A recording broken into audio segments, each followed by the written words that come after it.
Hey everyone, it's Q Storm. I'm back with another movie review. This time I'm talking about Alien Covenant. I think it's the 6th or the 7th in the Alien franchise.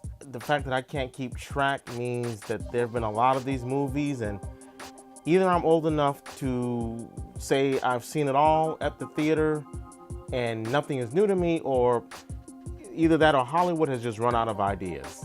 Or more likely, Ridley Scott has run out of ideas for the Alien franchise. There's absolutely nothing new here. The first hour of the movie is a yawn fest.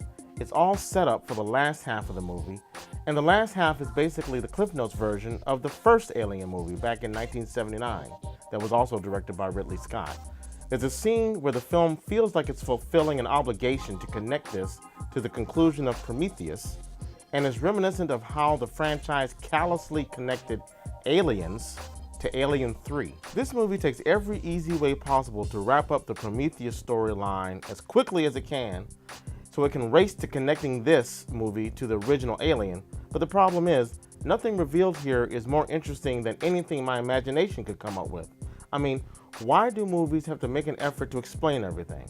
Why can't the aliens just be f***ing aliens from another planet who were just simply mean motherfuckers?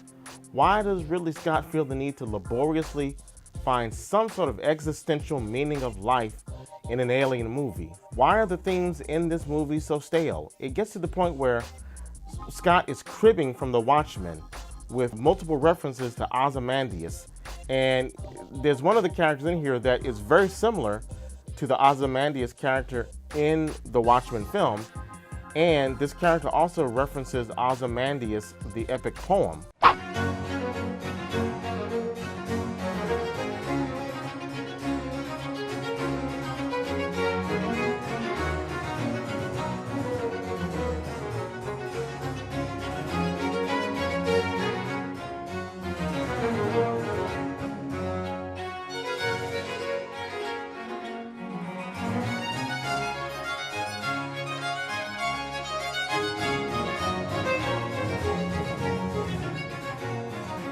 If you're the kind of person that enjoyed finding out that the Force is derived from midichlorians,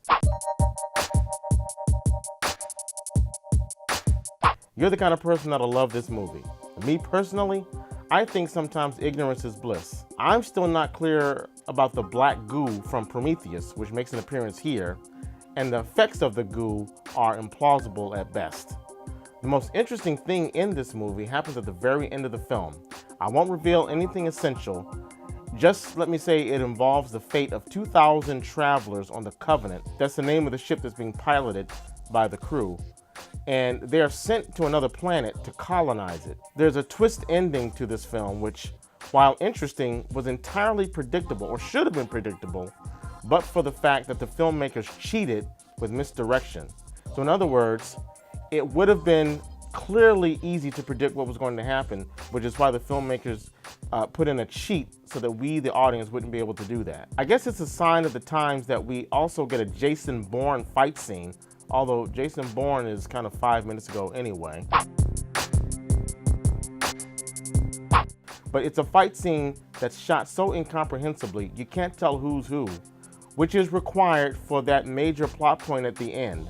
Like I said, the film cheats. Much like a lot of the criticism that Rogue One got for having underdeveloped characters and characters that we didn't care about, I didn't feel that way. I had no problem with those characters. They served the purpose they needed to serve. But here, I think that criticism is warranted. None of the characters in this film are memorable. I couldn't tell you any of their names, with the exception of the character that Michael Fassbender plays. There's another actor, there's an actress playing a Ripley knockoff. Her name is Daniels. By the way, I mean, much love to this actress, but I don't know what they saw in her to try to have her replace Ripley. She doesn't hold a candle to Sigourney Weaver. But I guess it's a testament to the talent and skill of James Cameron, because Aliens, which came out in 1986, I can still name most of those characters in that ensemble cast. It speaks to the fact that he knows how to craft a screenplay where I am invested in all of those characters in that ensemble. Here, like I said, I couldn't tell you the name of any of those guys.